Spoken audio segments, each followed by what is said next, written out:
appreciate.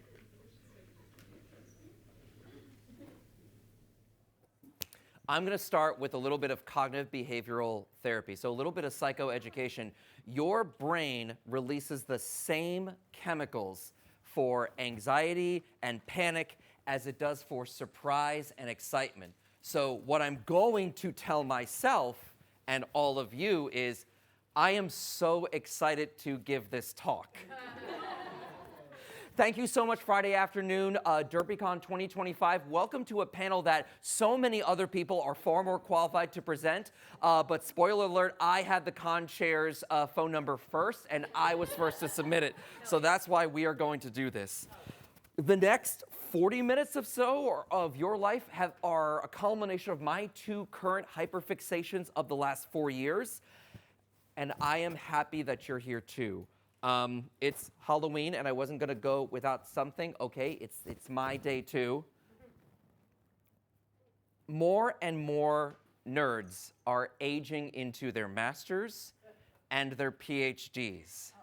And more psychotherapists, family therapists, social workers, and teachers are learning you have to first build commonality, and nerd culture is pop culture, and your fascinations and your interests in many cases are the best first step you have into building a rapport. And that's why I wanted to do applied collaborative narrative games as trauma-informed group work. I will talk a little bit about what I mean by trauma, but let me do a show of hands. Has anyone played a tabletop role-playing game? Okay, I like this. Keep those hands up, keep those hands up. More than Dungeons and Dragons. More than Dungeons and Dragons. So if you've only played D&D, you can go ahead and lower your hands. Okay, I'm really excited for this. My name is Carl Custer. I'm a licensed master social worker, stage name Uncle Yo. For about 15 years, I was a MC and a nerd-specific stand-up comedian, and now with my social work license, I'm a practicing therapist, and I like to talk about now mental health and how popular culture is now getting informed by it, and how we are learning that our loves and fascinations over our micro hobbies are a path toward healing. So that's the deal, is what are we going to be talking about primarily? Okay, so more and more nerds and geeks are aging into recognizing that group play is another way to safely explore things that we might be afraid of. Now, why tabletop role-playing games? Why collaborative narrative functions?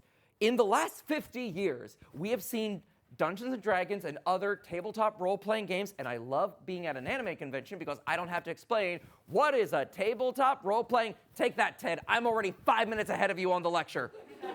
This 50-year-old hobby of playing make-believe now sells out Madison Square Garden, the Dome in Los Angeles. Make-believe with some randomization, some choice, and exercise in critical social skills like negotiation, diplomacy, putting yourself in someone else's shoes, in these safe ways to explore things that would otherwise give us anxiety, or in our own avoidant behavior, steal away our potential to grow.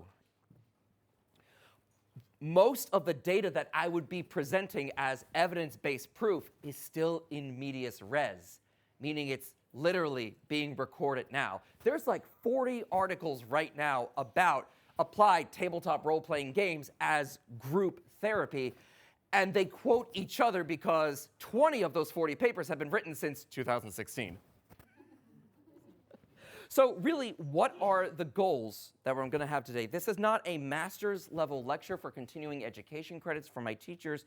This is a Friday afternoon at an anime convention. So if you end up learning something, it's your own fault. I have 4 goals for this panel. One is I want to introduce the parallels between therapeutic group work and how they flow with the storytelling of a tabletop role-playing game, character choice and agency, collective narrative negotiations. I want to emphasize how play therapy is a trauma recovery tool. I'm going to explore the barriers of why Dungeons & Dragons, the penultimate, most popular, yes, internationally recognized 50-year-old tabletop role-playing game, is not the right game for therapy. I'm going to introduce you to the game that I feel in my experience actually fulfills those goals, but I need you to understand those goals first. Okay. Let's talk about the parallels of group therapy and tabletop role-playing games. Has anyone practiced for their job in a role-play scenario? Yes, Theo. So I am a prosecutor, and I went to law school at Drexel University, and there are, not only does Drexel actually offer classes improv for lawyers where you're improving different situations, a key component of a lot of law school classes is trial advocacy. So you are role-playing as a witness, you're role-playing as a defense attorney, you're role-playing as a prosecutor, and you're learning how you question each other, trial techniques, where you stand in the courtroom, pretending to be a witness who's not very cooperative versus someone who's very cooperative. And we use that in trial strategy in court, how we deal with witnesses, how we deal with people who are hostile, etc. So there's a lot of that. It's practically like game theory. Yes. If the defense is going to go this way, this is how you pivot. This is how you get the jury on your side. Welcome to the game board. But, so the farther up you go, the more role-playing that you do. You join the SWAT team, you are going to have demonstration after demonstration. Why? Because you not only need to know how to rely on the rest of your team, you need to know how you are going to feel in these extreme situations, and how do you process and hold on to those. Social workers do this all the time. If you are going for your master's in teaching, you will have to present material because they need to know how are you going to handle a class of second graders after recess to get them in their seats in time for math. You need to show and rehearse these skills out. We use role play all the time for different jobs. But here's my question. So we use role play all the time for different jobs. Come back, poker chip. So then what makes it a game? I want to bring up the argument that it's three components that we're working on. Obviously, to gamify a social interaction, there's some kind of agreed upon mechanics. Roll for the chart, the binary of succeed or fail. Sometimes a game is draw from a deck of cards. Sometimes it's draw from a collective Jenga tower. Vast majority are fantasy dungeon crawls, rolling dice, add math, small math, good math, sad math. The second part that every game has to participate in is an agreed social contract of who and how are they running the game. Is it one person that knows the rest of the world, usually the game master, storyteller, dungeon master, and everyone else has a little bit of agency, but they're primarily asking someone else to collaborate on the agreed effects of that? I cast Fireball. Well, the room is, I didn't ask how big the room was or where my allies were. I said I cast Fireball. Most importantly, though, I believe the fundamental truth of a tabletop role-playing experience is the tone and style of the story that gets set up and agreed upon and committed to. I talk about a lot of horror RPGs in some of my other roles, and you have to allow yourself to feel how threatened or scared your character might be, because horror is a genre about hope. It is a genre about facing something difficult. So it really helps for the whole group when you are invested in it, because otherwise character creation starts one way, and without an agreed set upon tone, it becomes something very else within the first 5 minutes of play. No shame about that. It just helps to have the meta conversation. This is our goal for the next 7 or 8 weeks. So the thing is, group therapy itself, the most important part about it is the confidentiality agreement. That what we discuss for the next 6 or 8 weeks or ongoing stays here in the room. That confidentiality, like we all have with a medical provider or a personal therapist, that allows for a braver space. And it could be substance abuse recovery. It could be a grief support group, a caregiver support group, social retraining and trauma-informed cognitive behavioral therapy, ADHD and executive functioning. The group decides this is just our space for us.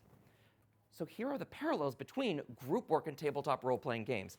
The 5 recognized stages in group therapy are forming, and this is when everybody starts to learn and recognize each other's roles. We're all here because of a shared incident, experience, diagnosis. I will be leading the psychoeducation, and we try to pass the talking stick along. Behavioral things like that.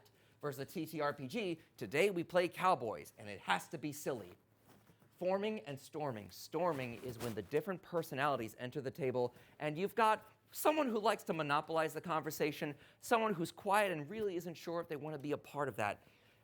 After a couple of weeks of recognizing that I am not alone in what I feel, in the challenges I face, and it's nice to have a brave space to support. Because remember, I don't believe in safe spaces. Safe spaces form cowards and conservative think tanks. Brave spaces, on the other hand, are a place to explore something you otherwise wouldn't. Norming is suddenly when everyone is working at a very efficient part. Norming is when everyone comes in, sits down, starts on time. They've gotten into it. The bell rings, you get back to your class after recess. I know this sounds like, well, duh, but it's really important for the sake of what is the difference between something therapeutic and therapy. Therapy is behavioral modification based off of a diagnosis. A diagnosis is something that your mind is working against you to stop you from doing things that you love and or want to do. So you've played many games before where putting your heart and soul into that character and seeing them succeed and defeat monsters and save others and grow their kingdom has been therapeutic. Certainly happy. I want to do this again. Look how powerful my friends and I are. Therapeutic, yes. Your favorite concerts and video games have been therapeutic. I have felt something from this. This was a great opportunity.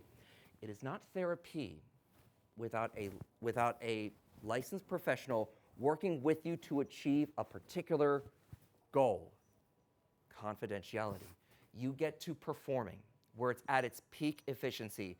Bell rings, we sit down, we'll be ready to wrap up in 55 minutes, get the chairs back stacked. This is your homework for the next 5 days. We will see you next week.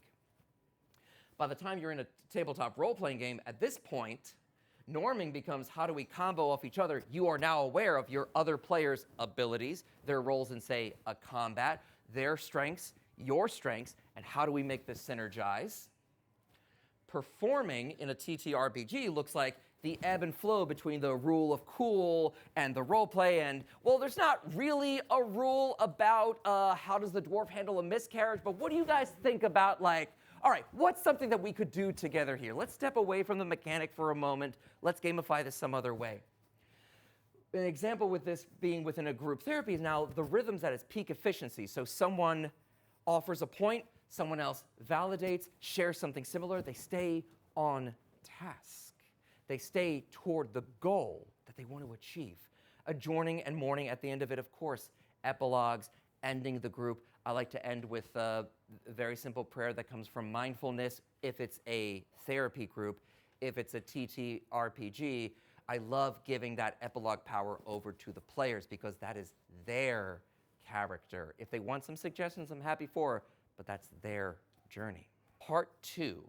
I need to preface this part. Okay.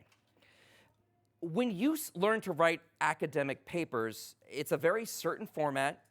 You're required to quote your sources, have those listed at the end. This is something you learn while going for your master's. There are numerous publications and universities currently running social studies of the effects of tabletop role-playing games on reducing depressive symptoms, decreasing anxious episodes at home, but they're still being published. We need a little more time with this, but there's proof that this has helped with prison populations, with high schoolers, with anxious new parents. The power of role play gives a chance to just tentatively dip your shoes in emotions that could otherwise, in a real scenario, maybe overwhelm or avoid and worry us, and that only happens with, I'm going to borrow a slide from my Naruto panel. Okay. Trauma, clinical capital T, happens in countless ways. Significant losses of a loved one, loss of home, loss of a pet, loss of a job, loss of physical ability due to a diagnosis. Trauma happens over the long run with unpredictable, unsupportive, sometimes narcissistic parents. Trauma can also be what doesn't happen to you. Trauma can be something that you inherit from grandparents and parents, the things that they had to do to survive and make sure that you had something better for them. So they might not have been home because they were working 2 or 3 jobs, and God forbid you were a second or third generation, because you've got to both be this to represent and placate grandma and grandpa, but you've also got to be American and translate and help all of us with these new computer doohas and help us apply for things. You have to be both American and something else, and you're also representing the home. It can be socioeconomic factors, poverty, its own kind of prolonged trauma, developmental. Some of our loved ones, they can grow up with lifelong physical or mental health diseases. And this is beyond before we even get to the shock of, let's say, the traumatic car crash, the traumatic loss of a parent, the people storming into the household and dragging mom away without any precaution on that. What can, for a poker chip, what could a child not have in the household that would be detrimental to their development? What could be around the household that, so you're going to go up behind Dio in the black and red, it says a Harley Quinn costume? I love that. Okay. Let's get creative here. Like heat. Perfect. Heat. Let's talk about physical heat, and then let's talk about emotional heat as well. Let's say a consistent caregiver. Let's say food security. So even by the time something shocking happens to you, trauma is defined as an injury, such as a wound to living tissue caused by extrinsic agents. What about an agent, a force, a hurricane, a war, a mechanism that causes trauma? The emotional response to a terrible event like an accident or natural disaster immediately after the event, shock and denial, are typical. Long-term reactions include unpredictable emotions, flashbacks, strained relationships, even physical symptoms like headache and nausea. If you have a loved one with constant chronic anxiety, check them out for digestive issues, because the body cannot digest and enter fight or flight at the same time. Where does the anxiety sit and feel? You start to learn and recognize that. It is clinical trauma when, after 2 or months after the incident, those intrusive memories that you didn't ask for, recurring nightmares, lack of emotional regulation.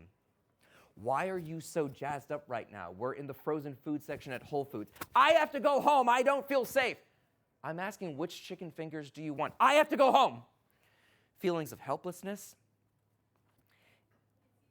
If it is something that limits your ability to feel joy and excitement to explore, get to school, get to work, get to your favorite anime convention, now it's clinical. Now it needs to be faced and fought, and it can work in a friend setting. Here's the thing that I look out for most with my kids, with my older adults, is the phrase, I can't imagine. I can't imagine my father being proud of me. I can't imagine my mom celebrating my victories. I can't imagine speaking in public because I will fail. Trauma sets up walls that kill creativity, that say, I'm not good enough to play.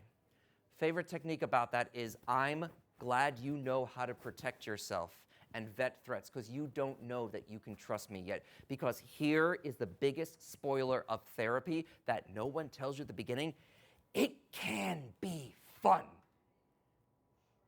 It can actually be really playful, because ever since we had the words for therapy and trauma and harm, we know that creative group work like play therapy, drama therapy, sandboxing, dancing, and games, drama therapy, drum circles, whatever's happening here, some kind of like 90s promotional group poop.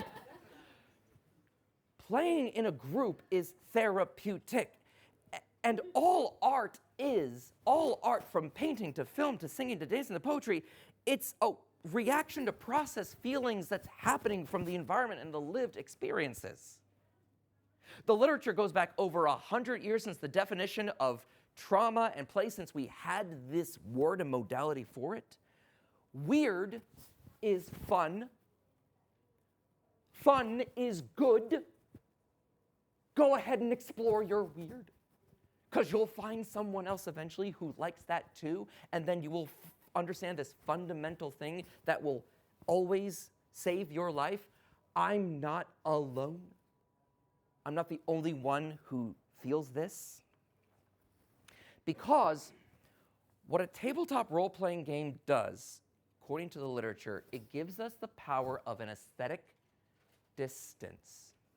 What do I mean by this? Okay, you get a group of kids together for the first time, and this is how you protect them from feeling that their poor dice rolls are them failing in some ways. You will have friends, family, and loved ones that see every little excuse to catastrophize little things. One little mistake means I'm a failure for the rest of my life and a born loser and will never do any good. Okay, they roll well, and you tell them, this is how well you swing your axe and decapitate the dragon. Tell me about how you swing your axe and decapitate the dragon. They roll poorly. Oh man, that's how dangerous this situation is, that even a trained rogue like you couldn't pick this legendary lock. Imagine how much more heroic you're going to be when you actually conquer it and finally conquer it. This aesthetic distance is the same thing that we try to build into for emotional awareness with trauma survivors. Trauma just reacts like an animal. You ever hiss back at a cat? They just run. They're not there to think, oh, well, that's an interesting role. His dialect is terrible, but what's he trying to tell me here? No, animals react. Trauma just reacts. Trauma hears something loud and bang, and if you are someone that has served overseas and has lost friends and family due to explosions or gunshots, you just hear something going off like the 4th of July, fight or flight, freeze mode enters. You build that emotional awareness. Oh, I feel it coming. I'm getting ready for it. An aesthetic distance in a tabletop role-playing game gives you the space to safely dip your toes in and pull back until you feel safe enough to explore it, until you have the agency to feel safe enough to explore it. It brings up the great example of when not to prompt a roll. One of the theories from Game to Grow in Applied TTRPGs is that you never have someone roll the dice if there's a chance of failure that stops the story from moving forward, and if someone's in a very sensitive place. You stop prompting rolls when the players do what you want them to do, collaborate together, work on teamwork. Hey, one of us can't move this huge boulder out of the way. What if all 4 of us built a lever and some pulleys and the therapist is going, yes, so tell me how collectively you all succeed at this. That's positive reinforcement right there. It's critical for learning and retaining even your phone apps. Every time that you interact with it, ding, a little burst of serotonin, ding, you are good enough to keep playing, ding, you can do this, you can do this. What happens later is that the group starts to learn and train and normalize with each other and remind people of things like attacks of opportunity. Remember, I cast Bless. You actually have a bonus. Dude, you're looking out for me. I know your abilities. I got you. Do you have enough D6s? Then they start collaboratively negotiating, gaining the confidence to speak up and advocate for others. This is the ultimate goal when you're doing an applied tabletop role-playing game, is to normalize intercommunication and that kind of group cohesion. Is anyone familiar with the LARP and role-playing game term bleed? If you've played Vampire the Masquerade, it's not that kind of bleed, but you're the reason I have to put this slide in. Yes, Chat Noir. Yeah, I've definitely had times where roleplay bleed is real, an emotional moment for my character and I myself am crying, or my character is extremely mad at this NPC and I can't help myself but be a bit mad at my GM too. There you have it. Bleed is moments where real life feelings, thoughts, and relationships, physical states, they spill into the character and vice versa. I am not a father. I can imagine, though, playing a character with 3 kids that have just been kidnapped by the big bad. I can imagine how hard I'd be willing to fight to get them back. I can imagine how impassioned that would look like, wanting them to survive and be happy with, because I've seen that before. I've not personally experienced it. I could try that, though. But that's the thing. With Bleed, there are pros and cons. You get to learn new skills, learn how new feelings could sit with you, and recognize how that might work and sit with other people. Other people yell and I feel this. Well, I wonder if they feel that when I yell and or overreact or get too cold too quickly. It's a great time to test social boundaries safely in a make-believe space where there aren't really consequences. It's just a backdrop to a story. The cons of this are, of course, projecting what happened into the game into other people, the characters versus the players. It's a fascinating dialectic, we call it in behavioral health, of the opposites that we get to hold. We have an emotional mind, we have a thoughtful, intelligent mind, and at some point we get wise to this. How we doing on time? Thrilled. So the conclusions of part 2, which I recommend everybody check out, the International Journal of Roleplay. It's mostly qualitative studies rather than quantitative. Can anybody tell me the difference between quantitative and qualitative in a study? Go ahead, Joker.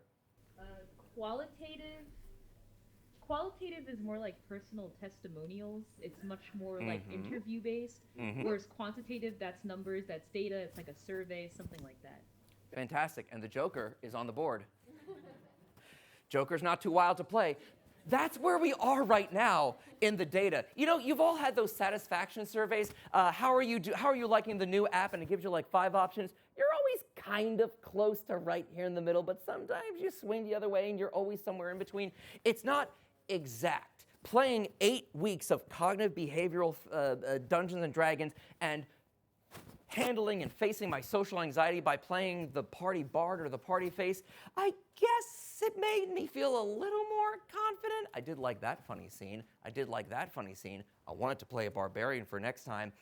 It's qualitative. It's not the kind of substantial data that insurance companies really like to see results on, versus quantitative data is the number of people with blonde hair in a room, the average shoe size. Like you said, it's feelings and kind of results, I guess, like the rest of life. But the other thing is, more importantly, we need so much more research in this field of applied tabletop role-playing games. Where we are right now is a great starting point. More and more papers get published at the end of every semester as more master's thesis and PhDs roll out and focus on this, and we just need a little more time. So, of course, I'm not here to downplay Dungeons and Dragons. I want everyone to feel empowered to play again and to play make-believe. D&D is practically online for free. 5th edition has never been so easy to play into. It's a great best-of album for those who've been playing since AD&D in the year 19. Don't worry about it. It's a wonderful community to explore. It's out there on Discords, it's out there on Reddit, it's out there on so many different servers. It's spread all over the place. You can find so much homebrewed stuff for free, and yet, I need you to feel empowered to play a game that will help you overcome your fears, be they social anxiety, public speaking, parental negligence. You need to be reinforced and affirmed to be brave. Under the pretext, while Dungeons and Dragons might not be the best possible game for what we want therapy to be or an experience like that, there are also common questions that just come with this very difficult modality. On the caveat that every barrier is also a potential learning experience. Trauma-informed is your past mistakes were learning experiences and gifts. Your losses were teaching experiences of how you won't let that happen again. Your failures? Really? Has anyone in this room ever been late for work or school or ever been late for something? Okay, great. And the consequences of that, you died? Then how were you raising your hand just now? Existential. Here's the thing. Every mistake is a learning opportunity because the worst BBEG in all tabletop campaigns is, of course, scheduling. Let alone a serialized narrative requires everybody to show up every week. It was there in the Gygax days, it persists to this day, and it takes commitment like therapy, like class. You have to show up to get better at it. Group work is there for practice. It's there for, so in the group itself, that's when you have the stories. Individually, you can review with your therapist about your particular behavioral health goals because you don't need to share that with the group. The characters did this. How did you feel about that? It's very work intensive for the therapist. It's also worth noting that some people problems with math skills. Okay. Even now that we're past the days of THACO, it was the year 1990. Don't worry about it. It was a difficult time. Even if it's just basic math. Now, some people can still struggle with that. Social anxiety, public speaking, someone gets to play the bard. This is the chance to give them the strength to describe what they do or what they say versus act out line for line, dime for dialogue. I was an improv comedian for 15 years. I struggle with improvised dialogue in tabletop role-playing games. Reading comprehension, sometimes inflexible thinking too with potential traumatized clients, autistic clients, defensive clients. But let's also talk about like just the specific settings. For the ethical consideration of applied TTRPGs, D&D, yes, is streamlined, and just like anyone fresh from a breakup is going to talk about their ex and compare it with everyone else, D&D thrives when everyone is on the same page, but not everyone has read all of the Dragonlance novels and is familiar with all of the lore. That might be its own kind of barrier.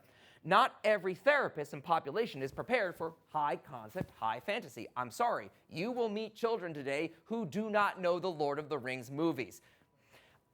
It's up to you how you handle them, okay? Be mature about it. Online gaming, Discord or Roll20 or Foundry or Zoom, they isolate certain potential clientele, and the moment you assume as a mental health practitioner, you do them a disservice. When you assume anything about a potential client, you do them a disservice that they clearly have all the tech or the knowledge about this, or they're familiar with fantasy concepts.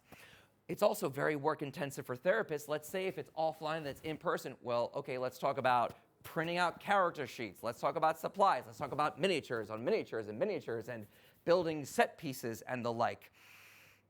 Sometimes, many times at a convention, more experienced players coerce or tell newer players how to play their character, which is really detrimental to group behavior work. Not to mention groupthink versus acceptance. I listen to these professional actors do this, and this is how they do that. Guess what? This is make-believe. We do it the way that this group does it. How we're doing this is right. Many times when I've started with the RPG I'm about to talk to, people raise their hand and say, I don't know if I'm doing this right. I'm playing it this way. And my response is always, yes. You're the example. How you play is automatically correct. So what are the guidelines I'm talking about that could possibly be a successful TTRPG? Let me start by saying, first edition Dungeons and Dragons did not give you XP for killing monsters. You got XP for bringing the most treasure back to the town. Sometimes that required diplomacy. Sometimes it required stumping the beholder with a riddle. Sometimes it just required something other than killing. Being more creative and sitting in a world where, like our world, problems and social problems just can't be barbarian slashed away. Murder hobos, detrimental to something that I'm trying to do, which is behavioral health modification. And not only that, but in a fantasy world that encourages violence as the prime solution, what are you going to do in a prison population? What are you going to do with a population that has already seen violence? What's going to happen when you turn that over to someone else to describe how hard the axe comes down and you accidentally trigger a client? Obviously, to their credit, Steve Jackson Games and a vast majority of TTRPG players today, they talk about lines and veils, green light, yellow light, red light.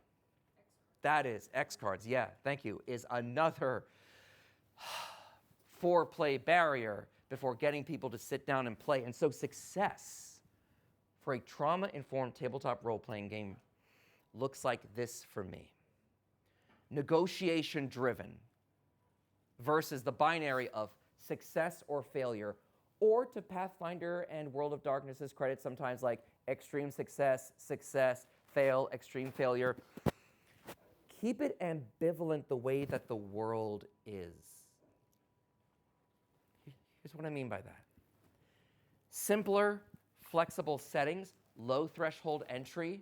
If we all enter the space not knowing what to expect, it's an equalizer. We are all feeling the same thing, nervous and anxious and confused about how sweaty the presenter's face is behind the mask. Very, shut up.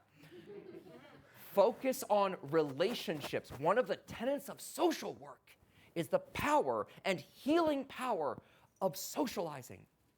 When you see a loved one isolating, you reach out, you find common ground, and you extend your hand for that, because at some point, you're going to need that back. So rather than the binary and the necessity for violence, what about a game that rewarded more speaking? What about positive reinforcement for accessing and describing personal feelings and vulnerability? Yes, I have that knowledge. I hold the secret. To life? To life. Itself? Itself! Thank you. Namaste. Ha! There we go. That's a good catch. Dungeons & Dragons does great things if you want to play underdogs who explore something fascinating and ancient together and triumph over monsters and riddles and wizards and hooray huzzah. But I have a game that is about animal people wandering through a Miyazaki-esque explored magical realm that is recovering from a war. What happened? Who lost? Who won? The answer is we find out through play. Wanderhome, published by J Dragon, as well as another fantastic game, Yaziba's Bed and Breakfast, which we're still waiting for more publications on. Wanderhome's language in the book about character creation is already written to encourage incremental character growth and duality, a critical cognitive skill in therapy. Step away from black and white thinking. Catastrophizing is someone can be this and this. Someone can be really loud and also they could be kind. Someone could be a really bad older brother and sister and also kind of still have my back. Someone can be wanting better and make harder choices, separating, say, in some cases, the sin from the sinner, the person from the action, the person's worth from difficult choices they made when they were hungry or triggered or angry. Define that core welcome to self back. Okay. Wanderhome does not use dice or numbers. It's just a narrative delivery system. It is a flexible system that allows for GM-less play or sometimes just the GM to scope people through. Okay, let me walk it through. The tokens work like this. You gain a token whenever you inconvenience yourself to help someone else, give away something you hold dear, speak your true feelings on a subject, take a moment to watch a tiny moment of beauty and describe it to the table. That's mindfulness right there. That is recognizing that there can be a space between the stimulus and my reaction to it. Even my own negative thoughts can pass by. My thoughts, my feelings can pass by. But what I choose to do, that's what I should be remembered for. Remember, write your injuries in the sand. Carve your blessings into the stone.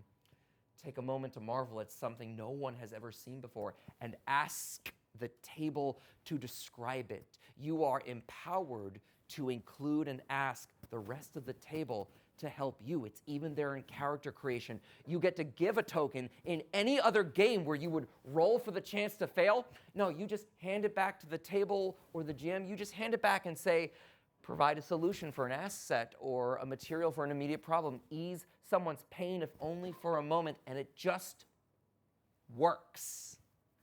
Offer someone the chance to connect with you on a personal level.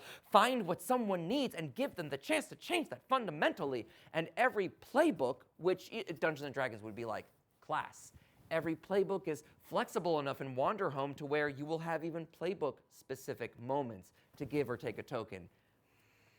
Here's the important part. You start by building your characters, and then collectively, you then build the place that you're going to visit, which has just as much character and agency as you, the visitors, the wanderers, have in this beautiful world of the Haith. It was such an amazing collaborative effort on that. So let me introduce you to what collective character building looks like. I chose the playbook for today, The Teacher. I'm going to do this a little bit out of order, but if you have a poker chip, go ahead and hold that close to your face so I have an idea of that. Okay. All right, so I said Wander Home is a world that doesn't really have the capacity for violence. It has the capacity for dialogue and give and take, and character creation looks like this. Can you give me a wise or thoughtful animal? Wise or thoughtful animal. Something you'd want to sit next to and experience. Tiger. A tiger. Here's what Jay Dragon has to say about The Teacher. Across the Haith, there are students who need teaching. You travel from town to town and help them learn the little pieces they might not yet know. You are alive. Your care is wise, distant, and gentle. So we are working with a tiger. Okay. Some things the teacher can always do, this tiger teacher can always do in any scene. Sit down surrounded by others, fumble for your supplies, clear your throat to get everyone's attention, no matter the scene. Tell the table something related to the subject you teach. Ask, can you show me? Ask, what can we learn from this? And they get a token if they reflect on what's going on around them. Okay. Deku. Choose 3 to 4 things that describe the look of this tiger teacher. A journal full of notes. Journal full of notes. Perfect. They're great. A dangling earring. Dangling earring. Great. A time-worn cane. Time-worn cane. Okay, we're seeing this come together, right? We're seeing this this tiger teacher coming together. Handful of notes, the dangling earring, working with the cane. And oversized glasses. Oversized glasses. Perfect. My, what big eyes you have. Don't make this weird, intern. Okay. Ready for this one. Okay, Chat Noir. I'm going to give you 3. There's a bunch of adjectives under every playbook. Choose 2 that you are. Spry, extroverted, pretentious. That the tiger is? Mm-hmm. What was the first one? Spry. Spry and pretentious. Spry and pretentious. We see this with the cane now. Okay. Dio? Of these 4, choose 2 you can't be anymore. We have a spry and pretentious tiger teacher. Talkative, creative, a man, a woman. How many are we doing? 2. That the tiger cannot be. Mm-hmm. A man. Can't be anymore. Can't be a man anymore. Oh my. Okay. What were the other 3? Creative, talkative, a woman. A woman. Okay. So this spry, pretentious tiger doesn't need gender and should assert themselves for that. You're starting to see this come together, right? Part 5 is wherever you go, there are children who need education. Choose 3 subjects you teach and 1 you wish you could teach. Things you are an expert at and things that you are struggling with. There's like 16 on this list. Joker, give me 2 numbers between 1 and 12. 6. Okay. 10. 6 and 10. Oh, look at you. A traditional endangered language taught through conversation. Songs and various instruments taught through practice, practice, practice. We see this pretentious tiger teacher taking form now. Okay. Deku, give me another number between 1 and 12. This is something you wish you could teach. 7. Broader perspectives on history taught through controversial books. We see this dialectic coming together. There's another beautiful part of it of choose one thing you carry with you and one thing you're terrified of misplacing, and most important in character creation, tell the table about them. So character creation is explaining that to everybody else. I'm going to jump. Harley, because character creation in every playbook in Wanderhome, you ask one question to the player on the left and the player to the right of you. What did I teach you when you were younger? The joys of failure. The joys of failure. How does a talkative, pretentious tiger teacher teach you the joys of failure? A music teacher. Okay. Let me see. Go ahead, Todd. Okay, ready, Todd? How do you reassure me when I'm at my wit's end with these lousy kids? I reassure you. Mm-hmm. Through calming song and rhythm to help regulate and Calming soothe. song and rhythm. Calming sound and rhythm. After we've built our characters like this, we then choose a name and some pronouns. There's about 20 different natures. Some of them are comfortable, some of them are tragic, some of them are barren, some of them are festive. And then we choose a time of year. What festival are we attending? Because we are just passing through. Every other TTRPG is a mission. You have to verb the noun, break into the castle, kidnap the princess, rescue the princess, build the princess. Wanderhome rejects that. You're just observing. You're just a visitor. You won't change too much. You're trying to build a vacation and regroup from the hard things that happened before. But what hard things? They will come up in play.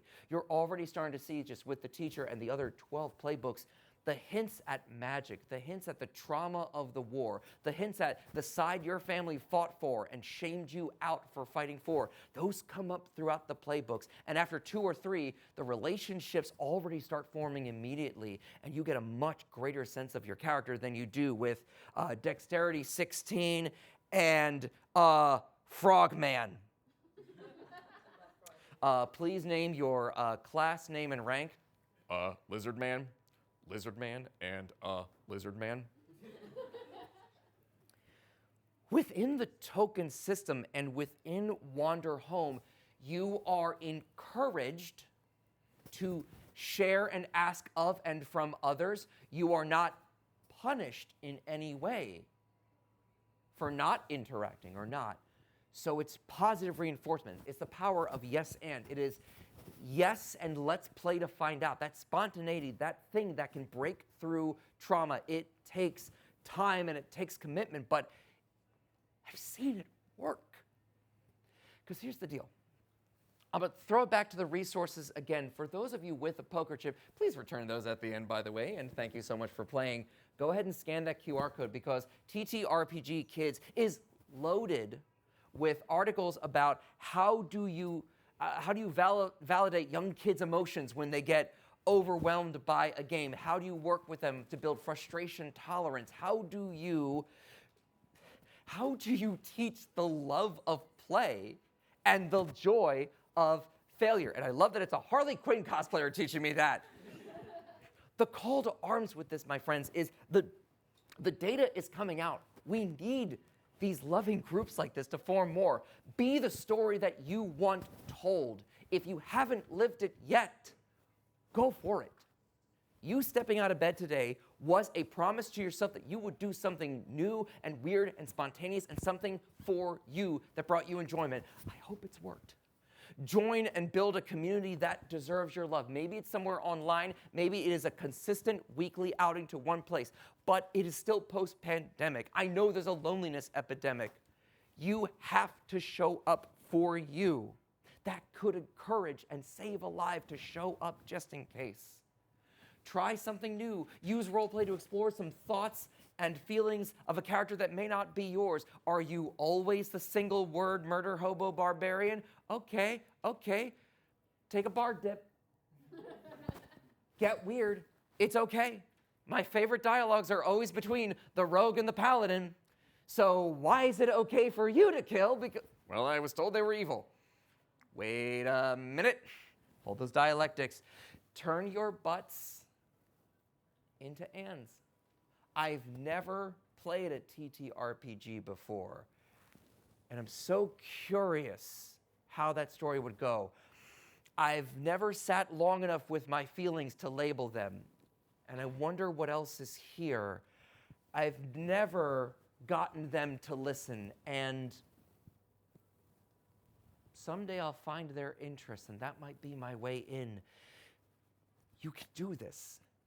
There are a lot of books and a lot of stuff still in the midst of being published. I truly recommend, if you're interested in this, what just got released 2023, Tabletop Role-Playing Game Therapy, a guide to the clinical game master by Megan Connell. A lot of her articles were also inspired in this. I recommend Therapy Quest by Janina Scarlett, who also created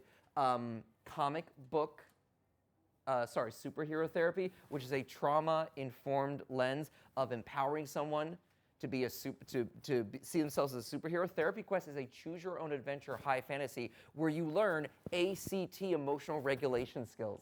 You actually trick yourself into learning individualized journaling therapy. See, I knew I would run out of time. There was an entire other section of this panel that was going to be about solo RPGing and journaling RPGing, and how that is the safe way to dip your toes into that. But go ahead and journal. Find consistent data within yourself, even if it's qualitative. These are the majority of the works cited, but most importantly, I want your works and your future stories played. Do good. Be good. Game on, and thank you.